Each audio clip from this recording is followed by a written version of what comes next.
Bacote. Sorry, start again, Sam. Okay. I'm sorry. Go ahead. Okay. Samuel William.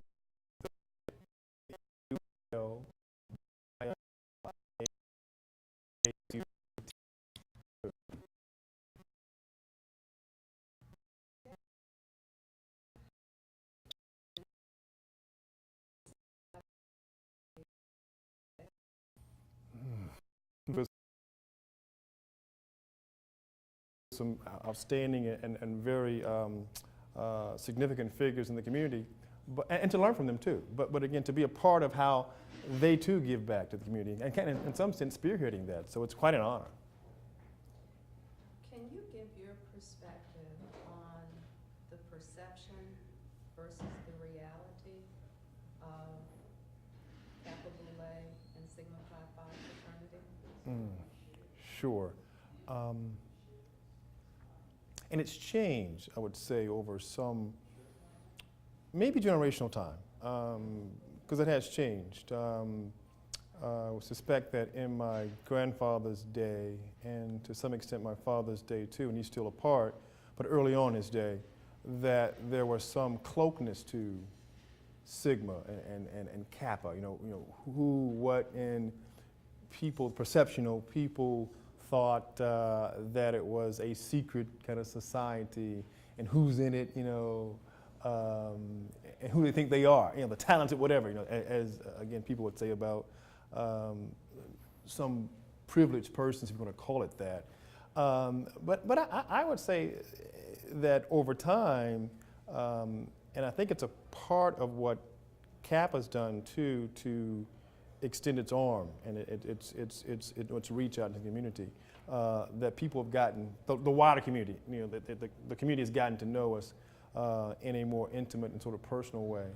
For example, with the Succeed with Creed program that's a part of Social Action Committee, those young men, really get a chance to interact with us, and we meet them kind of where they are too. We don't try to put on any kind of pretenses. We kind of let them know that we were young men like they were. In many cases, some of the same neighborhoods, and we are here, but for a thing or two having gone our way or not gone our way.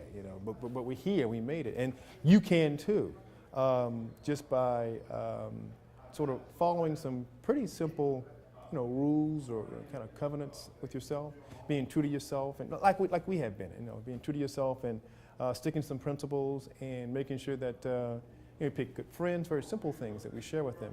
And I think they take that back to their, I'm sure they do, their parents, and the word kind of spreads. And we made an effort to, even in the last, I'd say, decade or so, I won't say take to the airways, but I've done a couple of sort of radio spots where I've had people interview me about Succeed with Creed, and again, the word's gotten out. I've gotten calls like in those formats from people who would say, "Yeah, I heard about that organization, and it's it's good to know that you're doing some good things."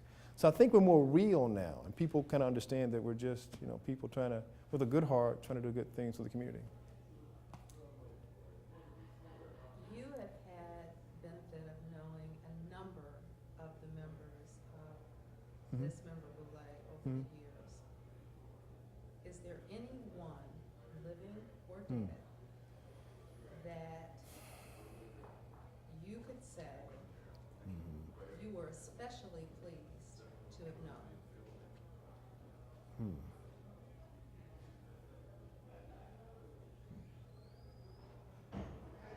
Every member, every man has his place, and it's generally of significance. And I've especially enjoyed, really, every member. And to pick out one in particular, it's hard to do. But I would say, names are now running through my head about members, deceased and living. And when I kind of settle on one, I then think of another. So I really don't want to, it's hard. What's the first one that came to mind? The first one that came to mind was Maynard Jackson. It crossed my mind. Andrew Young, who, of course, is even with us this evening, was our speaker this evening.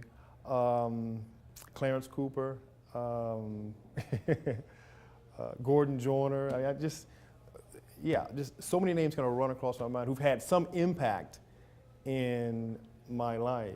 Either, and it's not so much about what they did in their lives, but the interest it took in my life. I mean, all of them, like I say, are men of significance, but those that kind of took the time to either ask me a question about something, about what I was doing or why I was doing it, or making some suggestion, or just offering, some advice, sort of unsolicited, just saying, hey, Sam, you thought about this?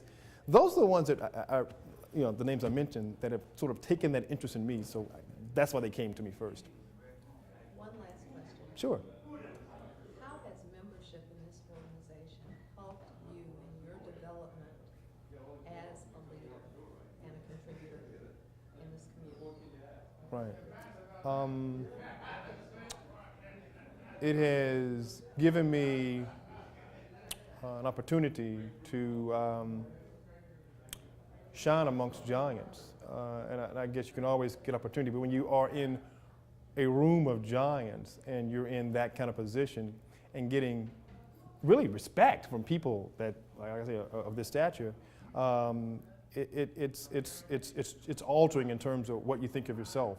I think now that in any situation, given how I have been able to lead in Kappa, I can do it. So it certainly has played a role in at least the level of confidence I have in my leadership skills and my ability to sort of process through things, situations.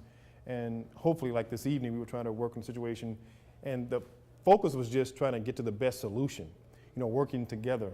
Ambassador Young spoke about how, throw the rules of order out the window, but let's just kind of work together and get things accomplished. And that's true leadership as he defined it. And so, yeah, it's those kinds of lessons that are, impacting my life and I take in other situations too. And I think lots of parallels are out there too in terms of, what I do here and what I might be doing elsewhere and how I can transfer the lessons learned here to other situations. Sam, thank you so much. Oh, sure. That was easy. Oh, yeah, that's fine, I guess.